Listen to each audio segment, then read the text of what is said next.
Three, two, one. Assalamualaikum warahmatullahi wabarakatuh. Halo teman-teman semuanya, apa kabarnya hari ini? Semoga kita selalu sehat dalam lindungan Allah Subhanahu wa taala. Baik, pertemuan hari ini kita belajar lewat YouTube terlebih dahulu ya. Untuk absen silakan kalian absen di WA group masing-masing. Dan sebelum kita memulai pembelajaran hari ini, alangkah baiknya kita berdoa dulu kepada Allah Subhanahu wa taala. Berdoa mulai. Berdoa selesai. Baik, langsung saja. Siapa di sini yang masih ingat tentang materi pembelajaran minggu lalu? Waktu kita masih di kelas nih. Hari ini kan kita pembelajaran lewat YouTube dikarenakan ada satu hal lain yang mengharuskan kita belajar lewat YouTube terlebih dahulu. Jadi siapa yang masih ingat pembelajaran minggu lalu? Ya, pembelajaran minggu lalu kita belajar tentang cerita hikayat, pengertian cerita hikayat dan struktur cerita hikayat. Apa sih pengertian cerita hikayat itu? Cerita hikayat adalah cerita tentang masyarakat itu sendiri yang terus berkembang di kehidupan masyarakat itu sendiri yang ada di masa lampau. Dan apa sih karakteristik cerita hikayat itu? Karakteristik cerita hikayat itu ada 3. Yang pertama ada pendahuluan. Dan yang kedua ada insiden atau alur. Dan yang ketiga ada pesan moral. Nah, itu adalah tentang pembelajaran kita minggu lalu. Dan pembelajaran kita minggu ini adalah tentang kita melanjutkan tentang cerita hikayat. Baik, tujuan pembelajaran kita hari ini adalah membahas tentang nilai-nilai apa saja yang ada di cerita hikayat. Bukan hanya nilai, tapi juga karakteristik apa saja nih yang ada di cerita hikayat tersebut. Jadi pembelajaran kita hari ini adalah tentang tujuan pembelajaran kita tadi. Baik, langsung saja kita pada pembahasan. Yang pertama, di sini kita akan membahas tentang ciri-ciri atau karakteristik apa saja yang ada di dalam cerita hikayat. Yang pertama yaitu nama pengarangnya selalu tidak diketahui atau bersifat anonim. Yang kedua, ceritanya cenderung berlatar belakang sebuah istana. Yang ketiga, mengandung nilai-nilai tradisional di dalamnya. Dan yang keempat, tokoh yang ada di dalamnya bisa 1 orang maupun lebih. Penggunaan bahasanya pun sering diulang-ulang. Cerita hikayat ini termasuk dari sastra lama. Bahasanya juga menggunakan bahasa yang mudah dipahami.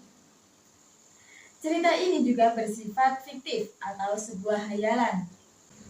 Umumnya cerita hikayat ini menggunakan bahasa Melayu kebanyakan ya. Dan di dalamnya juga berceritakan tentang sebuah kebaikan melawan sebuah kejahatan. Untuk katanya tidak dibatasi ya teman-teman.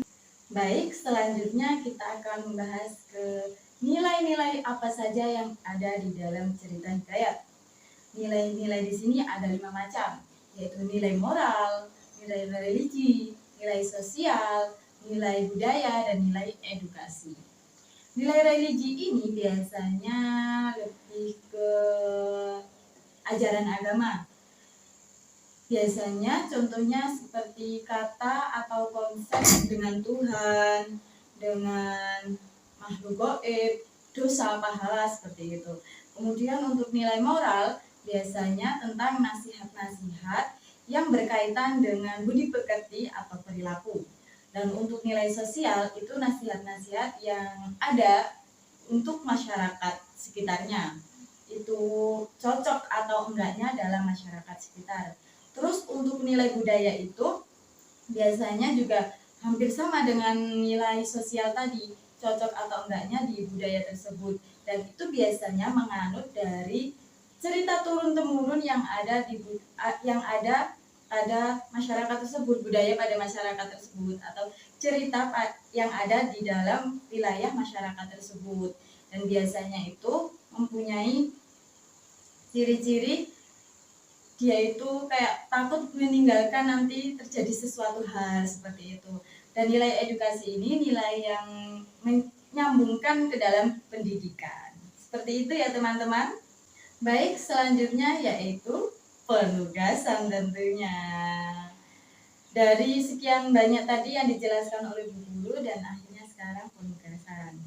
Baik, silakan ketua kelas membentuk kelompok terdiri dari 3 anak masing-masing kelompok. Di situ silakan dibuka buku paketnya halaman 78. Di situ sudah disediakan ada 1 cerita hikayat. Silakan anak-anak, silakan teman-teman cari nilai-nilai yang ada dalam cerita hikayat tersebut. Tak lupa, jangan lupa ditulis di buku dan nanti dikirimkan di WA grup ya. Jangan lupa nama kelompoknya, nama-nama orang yang ada di kelompoknya tersebut silakan ditulis. Tapi ingat, yang tidak ikut mengerjakan jangan ditulis ya. Itu nanti akan Ibu kasih nilai min sendiri. Oke? Gampang kan? Baik teman-teman, soal tadi bisa dikumpulkan di WA group ya, dan kita akan bahasnya pada pertemuan minggu depan di kelas. Baik, kesimpulan materi pada hari ini yaitu tadi kita sudah membahas tentang ciri-ciri atau karakteristik cerita rakyat. Yang pertama yaitu cerita rakyat itu nama pengarangnya tidak diketahui. Yang kedua, ceritanya cenderung berlatar di sebuah istana. Terus menggunakan nilai-nilai tradisional di dalamnya. Kemudian tokoh di dalamnya itu tidak cuma 1, bisa 1 atau lebih. Menggunakan bahasa yang sering diulang-ulang juga dalam teksnya. Kemudian bersifat fiktif atau hayalan. Kemudian katanya tidak dibatasi dalam pembuatan naskahnya. Dan masih banyak lainnya. Kemudian yang kedua yaitu nilai-nilai apa saja yang ada di dalam cerita hikayat. Ada 5 tadi yaitu nilai religi, nilai moral, nilai sosial, nilai budaya, dan nilai edukasi. Baik, itu saja yang dapat Ibu sampaikan hari ini. Untuk minggu depan kita akan membahas tentang butir-butir buku non-fiksi dan novel bahasa Indonesia. Sebelum kita memulai pembelajaran untuk minggu depan, alangkah baiknya teman-teman semuanya membaca sedikit demi sedikit agar sudah dapat mengetahui apa sih butir-butir penting yang ada di buku non-fiksi dan juga novel bahasa Indonesia. Baik, itu saja pertemuan kita hari ini. Jangan lupa absen dan tetap semangat walau kita hari ini dengan keadaan online seperti ini ya. Itu saja. Terakhir, Assalamualaikum warahmatullahi wabarakatuh.